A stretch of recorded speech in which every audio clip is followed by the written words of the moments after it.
এর আগের দিনে অর্থাৎ অষ্টম পর্বে আমি 2019-এর নভেম্বরে গুরুদাদুকে নিয়ে সিউড়ি উৎসবের কথা বলেছিলাম। আর এখন ডিসেম্বর মাসের কথা তুলে ধরতে চাইছি। সিউড়ি উৎসবের পরে তো ডিসেম্বরে পুরীতে গুরুদাদুর দান উৎসব ছিল। গুরুদাদুর তো এটা এক বিশাল মহাযজ্ঞ। দরিদ্র নরনারায়ণ অর্থাৎ তাদের মধ্যেই সাক্ষাৎ জগন্নাথ দেব, বলদেব এবং সুভদ্রা মাকে দর্শন। এবং ডিসেম্বরে পুরীতে যাওয়ার জন্য আমরা সেই বছর মোটামুটি সেপ্টেম্বর থেকে টিকিট রিজার্ভেশন করিয়ে রেখেছিলাম। তো যখন ডিসেম্বরে পুরী যাচ্ছি আর কি, তো পুরী যাওয়ার জন্য আমাদের সিউড়ি থেকে পুরীগামী ট্রেন কিন্তু সেভাবে হচ্ছে হুল, যেটি আমাদের সরাসরি সিউড়ি স্টেশন থেকে ছাড়ে এবং এটির নির্ধারিত সময় হচ্ছে আমাদের সিউড়ি থেকে দুপুরবেলা 1:40-এ সিউড়ি টু কলকাতাগামী হাওড়া স্টেশনে যেটা পৌঁছায় হুল। তো এবার হচ্ছে যখন পুরী যাওয়ার সময় যেদিনকে আমরা রওনা দিলাম, সমস্ত কিছু গুছানো প্যাকিং সমস্ত কিছুই কমপ্লিট হয়ে গেছে। এবার কমপ্লিট হয়ে যাওয়ার পরে আমরা যথারীতি বেরিয়ে গেছি, ঘরের সমস্ত কিছু যা তালা সমস্ত কিছু বেরিয়ে গেলাম। এবার বেরিয়ে যাওয়ার পরে যখন মোটামুটি অর্ধেক রাস্তায় এসে পৌঁছেছি, আমরা বেরিয়েছিলাম 1:10 নাগাদ। 1:15 নাগাদ হঠাৎ বাবার খেয়াল পড়ে যে এই যা, মোবাইল ফোনটা তো নিয়ে আসেনি, তো মোবাইল ফোনটা আনতে ভুলে গেছে। এবার আমরা বলছি যে মা, মোবাইল ফোনের মতো একটা ইম্পর্টেন্ট জিনিস তুমি ভুলে গেছো? তো বাবা বলছে হ্যাঁ গো, ভুলে গেছি। এবার ওখানে মধ্যেই তো সমস্ত টিকিটটা ইনস্টল করা রয়েছে, তাহলে কি হবে এবার যদি না হয়? আর লক হয়ে গেছে সমস্ত দরজা জানলা, আমরা যা কিছু ঘরের সমস্ত কিছু লক করে তো একবারে চলে এসেছি, কারণ বেরিয়ে যাব বলে। তো এবার সেখান থেকেই মাঝ রাস্তা থেকেই কিন্তু তখন গাড়ি ঘুরিয়ে দেওয়া হলো। তখন আমরা স্টেশন পৌঁছাইনি, স্টেশন পৌঁছাতে তখনও দেরি আছে। আমাদের ঘর থেকে মোটামুটি সিউড়ি স্টেশনে পৌঁছাতে 15 মিনিট মতো লাগে। তো মাঝ রাস্তা থেকে গাড়ি ঘুরিয়ে দিয়ে তো কিভাবে গুরুদাদুর কৃপায় যেন মনে হচ্ছে তখন হাওয়ার বেগে ছুটে আবার আমাদের বাড়িতে ফিরে চলে এলাম। এবার বাড়িতে ফিরে আসার পরে তখন আবার কোনো রকমের তড়িঘড়ি সমস্ত লক খুলে, মোবাইলটা সামনেই ছিল, তো মোবাইল নিয়ে যে আবার আমরা লক লাগিয়ে আবার বেরিয়ে গেলাম। এবার ওই যে সময়টা অতিবাহিত হয়ে গেল, তখন আমরা যখন আবার আমাদের ঘর থেকে পুনরায় মোবাইলটা নিয়ে আবার যখন রওনা দিলাম, তখন অলরেডি বাজে কিন্তু 1:20। এবার যেহেতু 15 মিনিট টাইম লাগে, তো সিউড়ি স্টেশনে যখন পৌঁছে গেলাম তখন অলরেডি হয়ে গেছে মোটামুটি 1:36-37। এবার নেমেই কোনো রকমে সেই দৌড়াচ্ছি, মানে সবাই অবাক হয়ে গেছে, কারণ সেই সময় স্টেশন চত্বর পুরো ফাঁকা। হুল ট্রেন যথারীতি সিউড়ি স্টেশনে চলে এসছে এবং সবাই উঠে পড়েছে।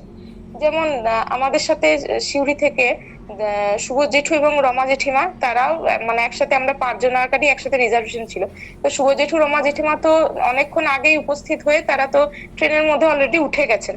তো আমরা মানে আমি এবং আমার বাবা মা, আমরা 3 জনেই ওই সময় তখন ছুটাছুটি করছি। তখন অলরেডি 1:37 পেরিয়ে 1:38 হয়ে গেছে, আর 2 মিনিট বাকি আছে। এবার কোন রকমে দৌড়াতে দৌড়াতে যখন প্ল্যাটফর্মের এসে উপস্থিত হয়েছি, তখন যারা রেলওয়ে পুলিশ যারা ছিলেন তাদেরকে জিজ্ঞাসাবাদ করা হলো, কারণ আমাদের প্রতিবার যখন আমরা উঠি এমন জায়গাতেই ট্রেনটা দাঁড়ায় যে ওভারব্রিজ পার হতে হয়।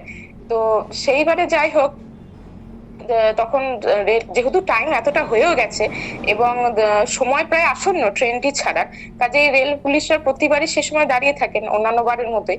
তো তারা বলেন যে এই সময় যে অবস্থা, আপনারা কিন্তু এখন ওভারব্রিজ পার হতে পারবেন না, ওভারব্রিজ পার হতে গেলে কিন্তু ট্রেন ছেড়ে যাবে, আর টাইম নেই। আপনারা একটা কাজ করুন, এই অবস্থায় তাড়াতাড়ি আপনারা নেমে যান, প্ল্যাটফর্ম থেকে নেমে রেল লাইন ধরেই আবার ওই প্ল্যাটফর্মে উঠে যান। এবার কোনো রকমে সেই 3 জনা মিলে নামলাম। ওই সেই রেল লাইনের ধার, একদম রেল লাইনের দিয়ে নামছি, এবং রেল লাইনের আশপাশে সেই বড় বড় পাথর, সেগুলো সব আলগা হয়ে রয়েছে এবং আরো ছোট ছোট পাথর রয়েছে। তো এমন অবস্থা যে একটু যদি অসাবধানী হওয়া যায় তাহলে কিন্তু মানুষ হোঁচট খেয়ে পড়ে যাবে। এবার বাবা কোনো রকমে উঠে গেল প্রথমে, তারপরে মাও আস্তে আস্তে পা ফেলে উঠলো, কারণ মা এবং তারপরে আমি সবার শেষে ছিলাম। তো এমনই অবস্থা যে কেউ যে কারোর দিকে তাকাবে পিছনে ফিরে যে তার হাঁটতে অসুবিধা হচ্ছে কিনা, সেইটি কিন্তু দেখার পর্যন্ত উপায় নেই। তার কারণ কি, তখন আমাদের সর্বোপরি চিন্তা হচ্ছে যে ট্রেনটা যেন না ছেড়ে যায়। এবার মা কোনো রকম করে গুরুদাদুর নাম স্মরণ করে করে, যাই হোক গুরুদাদুর কৃপায় মায়ের কোনো হোঁচট লাগেনি, কিছু হয়নি, দিব্যি পা ফেলে চলে গেল। এবার আমি আস্তে আস্তে আমার এক হাতে কিছুটা লাগেজ ভ্যানিটি ব্যাগও ছিল, আমি কিন্তু গুরুদাদুকে স্মরণ করছি যে দাদু আমি যেন না পড়ে যাই, তুমি দেখো। এবার আমি তো জীবনে আমার মানে ওরকম কোনো অভিজ্ঞতা কোনোদিনও হয়নি। যে এবার যখন এক একটা পাথরের উপরে পা রাখছি, আলগা আলগা পাথরের উপরে, গুরুদাদুর নাম কিন্তু এক মনে স্মরণ করছি যে যাতে আমি না পড়ে যাই। তো কিন্তু আশ্চর্যের বিষয় হচ্ছে অত আলগা আলগা পাথর সত্ত্বেও সেগুলো কিন্তু যেন মনে হচ্ছে দৃঢ়ভাবে আমার পায়ের সাথে আটকে আছে। মানে এবং গুরুদাদু যেন আমাকে ধরে রয়েছেন, গুরুদাদুই যেন শক্তি দিয়ে আমাকে ঠিক পার করে দিলেন। তো গুরুদাদুর নাম স্মরণ করতে করতে পেরিয়ে গেলাম, কারণ আজকে যদি গুরুদাদুর কৃপা না হতো তাহলে অসাবধানী হলেই হয়তো আমি পড়ে যেতে পারতাম। তো সেখানে আমার কোথায় শরীরের বিভিন্ন অংশে চোট লাগতেও পারতো, কিন্তু গুরুদাদুর কৃপা বলে যেন মনে হচ্ছে গুরুদাদুই সেই পাথরগুলিকে মানে আমার জন্য একদম স্থির করে দিয়েছেন যাতে আমি নির্দিষ্টভাবে যেতে পারি। যাই হোক ওপারে পৌঁছলাম, ওপারে পৌঁছে সবাই কোনো রকম করে প্ল্যাটফর্মে উঠলাম, দিয়ে আবার ট্রেনে চেপে যথারীতি সেখান থেকে হাওড়া পৌঁছে পরে আবার পরের দিনে পুরী পৌঁছে গেলাম। এবার পুরী পৌঁছে যাওয়ার পরে পুরী স্টেশনে তো সেখানেই অসীম আঙ্কেল, সুমনা আন্টি এবং জয়ন্ত আঙ্কেলের সাথে আমাদের দেখা হলো। তো অসীম আঙ্কেল বললেন যে তোমরা তাহলে পুরীতে কোন হোটেলে উঠেছো? আমি বললাম যে আঙ্কেল আমাদের তো কোনো হোটেল ঠিক করা নেই। দিয়ে তখন অসীম আঙ্কেল বললেন যে বেশ ঠিক আছে, আমাদের তো মানে অসীম আঙ্কেলের তো গেস্ট হাউস যে হলিডে হোম রয়েছে, তোমরা তাহলে সেখানেই কিন্তু থাকবে। বেশ ঠিক আছে। দিয়ে আমরা সবাই মিলে একসাথে মানে আমরা মোটামুটি এইদিকে 5 জন সিউড়ি থেকে, আর অসীম আঙ্কেলরা 3 জন, মানে সব শুধু 8 জন মিলে আমরা অটোতে চাপলাম এবং সেই অটোতে করে ক্রমে অসীম আঙ্কেলের গেস্ট হাউসে এসে কিন্তু আমরা উপস্থিত হলাম। তো অসীম আঙ্কেলের গেস্ট হাউস তো অত্যন্ত সুন্দর, মানে খুব বড় ওয়াইড স্পেস একদম, এবং খুব মনোরম, খুব সুন্দর জায়গা। তো সেখানেই আমরা থাকলাম। এবার পরের দিনকে আমি এবং আমার বাবা মা আমরা 3 জনা সেই ওখান থেকে শিফট করে গেলাম।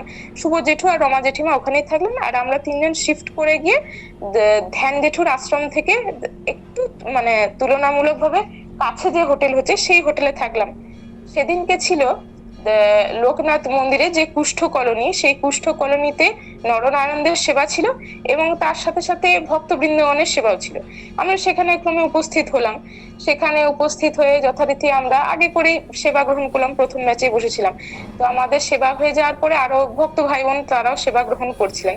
তো এই সময় একটা মজার ঘটনা ঘটেছিল, সেটা হচ্ছে যে ভক্ত ভাই বোন আমাদের সবার জন্য এবং নরনারায়ণদের জন্য যে সেবার ব্যবস্থা ছিল তার মধ্যে আইসক্রিমও ছিল।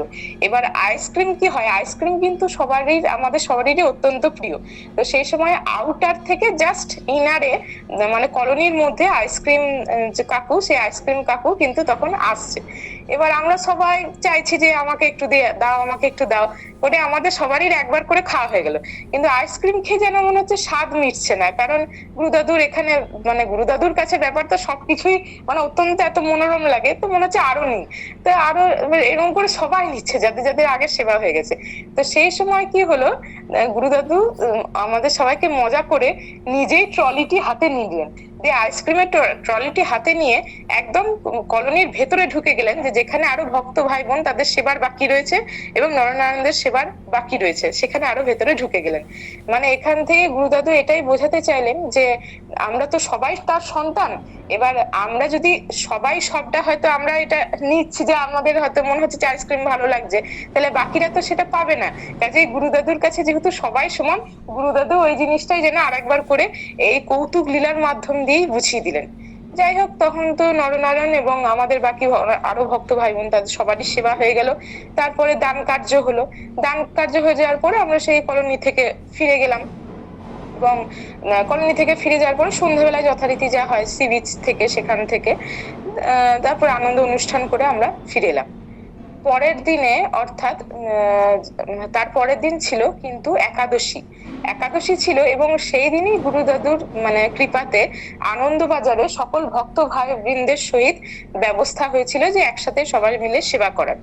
এবার একাদশীর দিনে তখন গুরুদাদু বললেন যে, কারণ গুরুদাদু আমাদের সবার ক্ষেত্রেই তো কৃপা করেন এবং সবার ক্ষেত্রেই সবাইকে যে কিভাবে মার্সি করে দেন।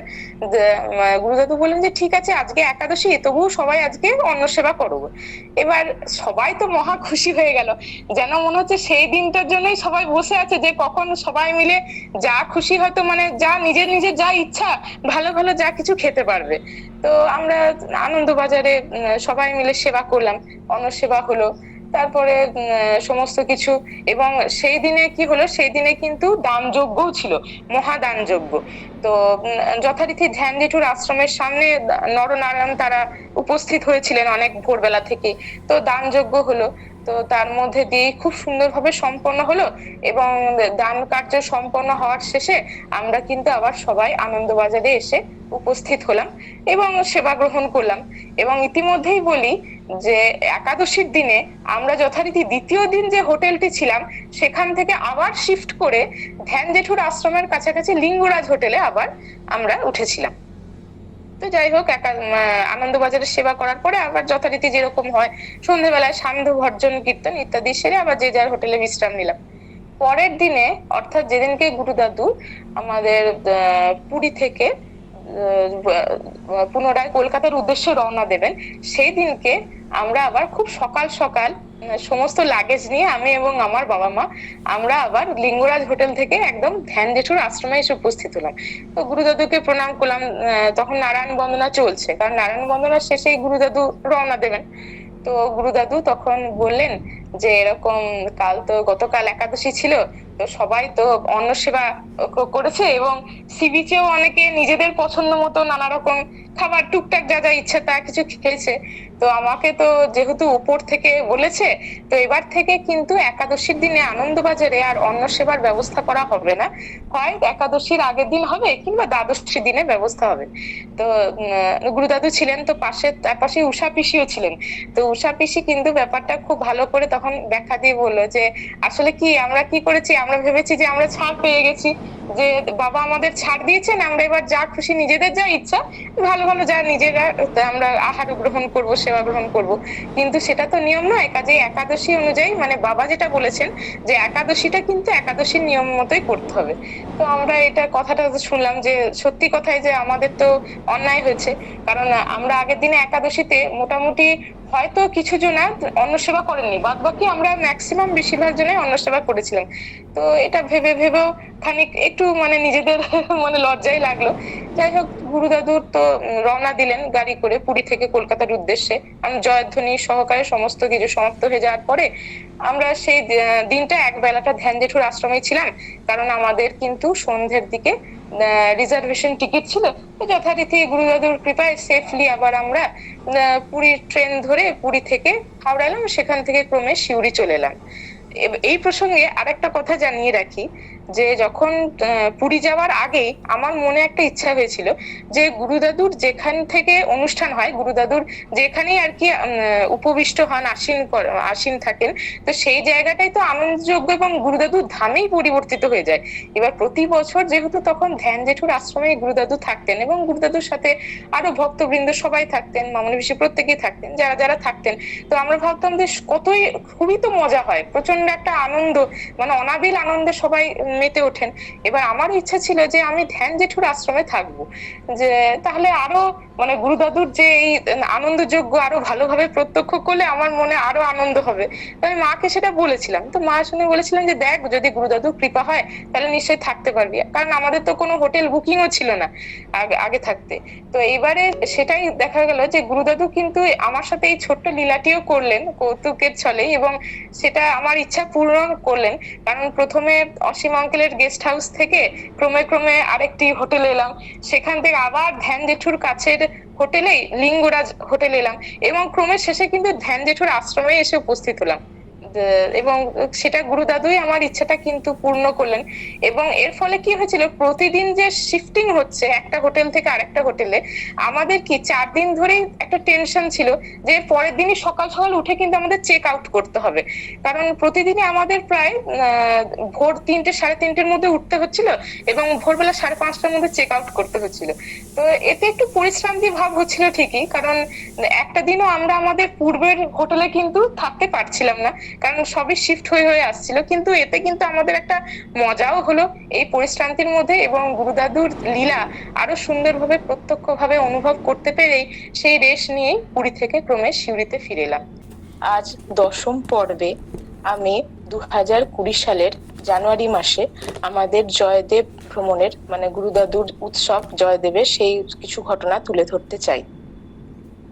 প্রসঙ্গত এর আগে একটি কথা বলে রাখি, আমরা যখন সিউড়িতে আসি এবং আমি এবং আমার বাবা মা 1997 সালে, আমি তখন মাত্র কয়েক বছরের, আমার বয়স তখন মাত্র কয়েক মাস। এবং কি হয়, 1997 সালের সেপ্টেম্বর থেকে 2019-এর অক্টোবর পর্যন্ত এই প্রায় দীর্ঘ 23 বছর আমরা মানে সিউড়ি থেকে জয়দেবের দূরত্ব মাত্র 45 কিলোমিটার, কিন্তু অথচ এত কাছে থাকা সত্ত্বেও আমরা কোনোদিনও জয়দেব দর্শন করিনি। কারণ জয়দেবের মতো একটা এত পবিত্র তীর্থস্থান, যেখানে সমস্ত সাধক, বাউল এবং বিভিন্ন ভক্ত সমাবেশ ঘটে এবং সমস্ত কৃষ্টির সমাবেশ ঘটে, এরকম এত সুন্দর একটি পবিত্র মনোরম জায়গা কিন্তু সেটি দর্শন করার আমাদের সৌভাগ্য হয়নি। কাজেই আমার মায়ের মনে বহুদিন ধরেই ইচ্ছা ছিল যে জয়দেব দর্শন করবে। এবার সেই ইচ্ছা গুরুদাদু কিন্তু পূর্ণ করে দিলেন 2019-এর নভেম্বরে সিউড়ি উৎসবের সময়। 4ঠা নভেম্বর জয়দেবের অনুষ্ঠান ছিল। তো মা আমার যেহেতু পরীক্ষা ছিল, আমি আর বাবা আমরা বাড়িতেই ছিলাম। আর আমার মা তখন সমস্ত ভক্তবৃন্দ এবং গুরু ভাই বোনদের সাথে, গুরুদাদুর সাথে কিন্তু জয়দেব পরিদর্শন করে এবং সেখানে গুরুদাদু যে আয়োজন করেছিলেন সেই সেবা গ্রহণ করে পরম আনন্দ লাভ করে ফিরে আসে এবং আমাদের জানায়। সেই থেকে আমাদের মনেও কিন্তু একটা সুপ্ত ইচ্ছা হয়ে থাকে যে আমরাও জয়দেব দর্শন করব, কবে দর্শন করতে পারবো। তো সেই ইচ্ছাও কিন্তু ক্রমশ খুব শীঘ্রই আমাদের পূর্ণ হয়ে যায়। কারণ 2020 সালের জানুয়ারি মাসে গুরুদাদু পুনরায় কিন্তু জয়দেবে আসেন পৌষ সংক্রান্তির সময়। অর্থাৎ যখন প্রতি বছর মকর সংক্রান্তি হয় তখন তো জয়দেবের মেলা বসে, ঠিক সেই অকেশনেই কিন্তু গুরুদাদু জয়দেবে আসেন এবং গুরুদাদুর উৎসব হয়, যেটি আয়োজন করেছিলেন সে বছরে দুর্গাপুরের আমাদের গুরু ভাই অরূপ সাহা মানে অরূপ কাকুরা, তারা আয়োজন করেছিলেন। তো আমরা যথারীতি 17ই জানুয়ারি শুক্রবার সিউড়ি থেকে আমরা মোটামুটি 6 জন, মানে আমি, আমার বাবা মা, রতন জেঠু, শুভ্রা জেঠিমা এবং সুবোধ জেঠু, এই 6 জন মিলে কিন্তু জয়দেবের উদ্দেশ্যে রওনা দিয়েছিলাম। জয়দেব সেখানে পৌঁছালাম, যে গুরুদাদু যে নির্দিষ্ট যে বাড়িটিতে উঠেছিলেন, এবং সেখানে গুরুদাদুকে দর্শন করলাম, প্রণাম করলাম, দুপুরের সেবা গ্রহণ করলাম, সেই অপূর্ব সেবা, অপূর্ব প্রসাদ গ্রহণ করলাম। এবং মোটামুটি প্রায় বিকেলের আগেই, দুপুর থাকতে থাকতেই আমরা জয়দেবের মেলা পরিদর্শন করতে বেরিয়ে গেলাম গুরুদাদুর অনুমতি নিয়ে। জয়দেবের মেলা দেখে সত্যিই তো মন ভরে গেল যে সত্যি কি অপরূপ দৃশ্য, যে এত পবিত্র একটি তীর্থস্থান যেখানে কত কত ভক্তের সমাবেশ ঘটে এই মকর সংক্রান্তি উপলক্ষে, এবং কত সাধক বাউল আসেন, বহু কৃষ্টির সমাবেশ ঘটে, মানে সব মিলিয়ে এক পবিত্রতায় মন ভরে উঠেছিল। এবং এখানে দেখে আরেকটা জিনিস বোঝা যায় যে আমরা যে লৌকিক ভাবে শুনেছি এবং গীত গোবিন্দময় তো আমরা পড়েছি পরবর্তীকালে বা শুনেছি যে দেহি পদ পল্লবম উদারম, সেটা যেন সাক্ষাৎ আমরা দর্শন করলাম। জয়দেবের মন্দির, জয়দেব এবং পদ্মাবতী দর্শন করলাম এবং মেলাটাও কিছুটা পরিভ্রমণ করে অবশেষে আমরা আবার গুরুদাদুর স্থানে, যে গুরুদাদুর যেখানে আশ্রম যে বাড়িটিতে উঠেছিলেন সেখানে আবার ফিরে এলাম। তো ফিরে এসে দেখলাম তো ভক্ত সমাবেশ আরো হয়েছে। তো আবার বসলাম গুরুদাদুর কাছে। ইতিমধ্যে এটাও জানিয়ে রাখি যে আমার মা এই সেদিনকে যে সমস্ত ভক্তবৃন্দের সেবার জন্য বেশ অনেকটাই দুধ পুলি করে নিয়ে গেছিল, কারণ যেহেতু মকর সংক্রান্তির, পৌষ সংক্রান্তির ব্যাপার, এবং তার সাথে কিছু মিষ্টিও নিয়ে গেছিল, সেগুলো সমস্ত ভক্তবৃন্দের মধ্যে ডিস্ট্রিবিউট করে দেওয়া হলো। এবং কিছু ভক্ত আবার কিন্তু চপ, সিঙ্গারা এবং জিলিপি এনেছিলেন সমস্ত ভক্তবৃন্দের সেবার জন্য। ইতিমধ্যেই একটা মজার ঘটনা ঘটলো। তখন মোটামুটি বিকেল হয়ে এসছে, আমরা মানে জাস্ট আর কি সেই ভক্তবৃন্দ তারা আর কি বলছেন যে সবারই মধ্যে তাহলে ডিস্ট্রিবিউট করে দেওয়া হোক যে সিঙ্গারা, চপ, জিলিপি। ইতিমধ্যে আমরা দেখতে পাচ্ছি যে বাইরে থেকে আরো গলার আওয়াজ শোনা যাচ্ছে, অর্থাৎ আরো বহু বহু ভক্ত কিন্তু আসছেন গুরুদাদুকে দর্শন করার জন্য। সেই মুহূর্তে গুরুদাদু হঠাৎ একটি কৌতুকপূর্ণ লীলা করলেন। তিনি ইশারা করে আমাদেরকে বলেন যে দরজাটা কিন্তু বন্ধ করো। আমরা সবাই দরজাটা বন্ধ করে দিলাম, প্রথমে বুঝতে পারলাম না, দিয়ে দরজাটা বন্ধ করার পরে গুরুদাদু এবার স্মিত হাস্যে বললেন যে এবার তোমরা কিন্তু তাড়াতাড়ি করে এই যা যা আনা হয়েছে এইগুলো কিন্তু তোমরা খেয়ে নাও এক এক করে। দিয়ে আমরা তো প্রথমে খুব মানে আমাদের ব্যাপারটা খুব কৌতুকই লাগলো, দিয়ে আমরা তাড়াতাড়ি করে খেয়ে নিলাম। দিয়ে বাকি কিছুটা ছিল অংশ, দিয়ে তখন গুরুদেব বললেন বেশ বেশ ঠিক আছে, এবার তো ওদেরকে বেশিক্ষণ তো দাঁড় করিয়ে রাখা যায় না, এবারে দরজাটা খুলে দাও। দরজাটা খুলে দেওয়া হলো। এবার যাহা তক আর কি ওনারা আর কি ভেতরে প্রবেশ করবেন তার আগেই গুরুদাদু সঙ্গে সঙ্গে তাড়াতাড়ি করে এক হাত দিয়ে সেই বাকি চপ, সিঙ্গারা এবং জিলিপির যে কাগজের প্যাকেটটা সেটা তাড়াতাড়ি ভেতরে রুমে সরিয়ে দিলেন এক হাতে টান দিয়ে। এটা দেখে আমাদের মনে না খুব আনন্দ হলো, মানে কৌতুক লাগলো, এবং এর মধ্যে একটা লীলা বুঝতে পারলাম যে আমরা তো প্রত্যেকেই গুরুদাদুর সন্তান। এবার গুরুদাদু সবসময় চাইছেন যে আমার সন্তানের জন্য যাতে আমরা মানে বাবা মা কি করেন সন্তানের জন্য তো ভালো সমস্ত জিনিসটা তুলে রাখেন যে আমার সন্তানরা যাতে এটা খেতে পারবে, আরো মানে আরো যাতে তাদের জন্য থাকে পর্যাপ্ত পরিমাণে। তো সেটাই কিন্তু গুরুদাদু এই ছোট্ট লীলার মাধ্যম দিয়ে কিন্তু বুঝিয়ে দিলেন। যাই হোক, এটাতে তো মনে মনে খুব কৌতুক অনুভব করলাম। এবার গুরুদাদু তো মামনি পিসিকে বলেন যে রাতের সেবার জন্য আয়োজন করতে বলেন, এবং মামনি পিসিকে বলেন যে এরকম 5 কিলো কিন্তু তুমি পনির করবে, মানে পনিরের তরকারি হবে, সেরকম আয়োজন হবে। যাই হোক, তারপরে আবার খুব সান্ধ্য মানে যেটা আমাদের রাতের সেবার আয়োজন হয়ে গেল। এবার গুরুদাদু তখন কিন্তু আমাদেরকে বললেন, এবার আমাদেরও তখন সন্ধে যেহেতু হয়ে আসছে, আমরাও ভাবছি যে এরপরে তো রওনা দেবো গুরুদাদুর কাছে অনুমতি নিয়ে। তো গুরুদাদু বললেন যে আগে তোমরা একটা কাজ করো, রাতের সেবা গ্রহণ করে কিন্তু তারপরে রওনা দেবে। এবার আমাদের লৌকিক বুদ্ধিতে কি ভাবছি, আমরা ভাবছি যে যেহেতু সন্ধে হয়ে এসছে, তাই না, এতটা রাস্তা যেহেতু ফিরবো, তাছাড়াও মানে বাড়ি ফাঁকা রয়েছে যেহেতু, কিন্তু কাজেই মনে হলো যে ঠিক আছে বরঞ্চ তাড়াতাড়ি চলে যায়। তো গুরুদাদুর কথাটা তখন উপলব্ধি করতে পারিনি। যাই হোক, বললাম যে না দাদু, এরকম আমরা তাহলে এখন রওনা দিচ্ছি, তুমি অনুমতি দাও। দাদু বললেন বেশ ঠিক আছে। এবার দাদু মামনি পিসিকে বলেন যে আমাদের জন্য মানে কন্টেনারে করে রাতের যে সেবা একটু মানে ভরে দিতে। তো মামনি পিসি ভরে দেওয়ার পরে আমরা গুরুদাদুকে প্রণাম করে কিন্তু আবার রওনা দিচ্ছি। তো গাড়িতে যখন আসছি, আমরা যে গাড়ি করে আর কি জয়দেব পৌঁছেছিলাম সেই গাড়ি করেই আসছি। তো গাড়িতে করে যখন ফিরছি তখন কিন্তু রাস্তায় এক জায়গায় কিন্তু হাম্প ছিল, মানে উঁচু জায়গা ছিল, তো সেটা অনেকটাই উঁচু ছিল। তো প্রথমে তো আমাদের যে ড্রাইভার কাকু ছিলেন ইনি কিন্তু প্রথমে অতটা লক্ষ্য করেননি, কারণ আশপাশে আরো আওয়াজ আসছেই আসছে। তো এটা করতে করতে এমন হয়েছে একদম সেই হাম্পের উঁচুতে উঠে গেছে, এবার অসাবধানতা বশতই ব্রেক কষতে হয়েছে। তো অনেক সময় কি হয় ওখানে কিন্তু বড়সড় একটা দুর্ঘটনা ঘটে যেতে পারে। কিন্তু গুরুদাদুর কৃপাতে কি হলো, মানে আমাদের কোনো কিছুই আঁচ লাগলো না। আমরা কিন্তু খুব সেফলি যেরকম ছিলাম, শুধু জাস্ট জোরে ব্রেকটাই কষা হলো। তা আমরা মনে মনে ভাবছি যে গুরুদাদুর কি কৃপা। এবং এটা উপলব্ধি করলাম যে গুরুদাদু হয়তো এই জন্যই বলছিলেন যে তোমরা একবারে সেবা গ্রহণ করে তাহলে যাবে, কারণ ওই সময়টা যদি অতিবাহিত হয়ে যেত তাহলে এই যে বিড়ম্বনাটাও রাস্তায় আমাদের সৃষ্টি হলো সেটা তাহলে হতো না। কিন্তু যাই হোক, গুরুদাদুর কৃপাতে তো সমস্ত বিপদ থেকেই আমরা রক্ষা পাই, এবং গুরুদাদু সবাইকেই রক্ষা করেন। কাজেই আমরা যথারীতি আবার গুরুদাদুর কৃপায় সেই আকস্মিক বিপদ থেকে রক্ষা পেলাম, এবং গুরুদাদুকে স্মরণ করতে করতে পুনরায় জয়দেব থেকে সিউড়িতে খুব সুন্দরভাবে ফিরে এলাম, এবং সেই এক রাত স্মৃতি নিয়ে ফিরে এলাম। এবং মনে মনে এটাই ভাবতে লাগলাম যে গুরুদাদু কিভাবে আমাদের মনের সমস্ত ইচ্ছাকেই কিন্তু পূর্ণ করে দেন। এই যে দুবার মানে মায়ের দুবার জয়দেব যাওয়া হয়েছিল, পরবর্তীকালে আরো আমাদের আর যাওয়া হয়নি, কিন্তু গুরুদাদুর জন্যই মানে গুরুদাদুকে দর্শন করার জন্য এবং গুরুদাদুকে উপলক্ষ করেই কিন্তু আমরা জয়দেব যেতে পারলাম। নইলে তাছাড়া আমাদের এর আগে এত কাছে থাকা সত্ত্বেও কোনোদিনও জয়দেব ভ্রমণ হয়নি। অতএব এই সুন্দর স্মৃতি মনের মণিকোঠায় রয়ে গেল। প্রণাম, গুরুদাদুর চরণে প্রণাম, সকল ভক্তবৃন্দের চরণে প্রণাম।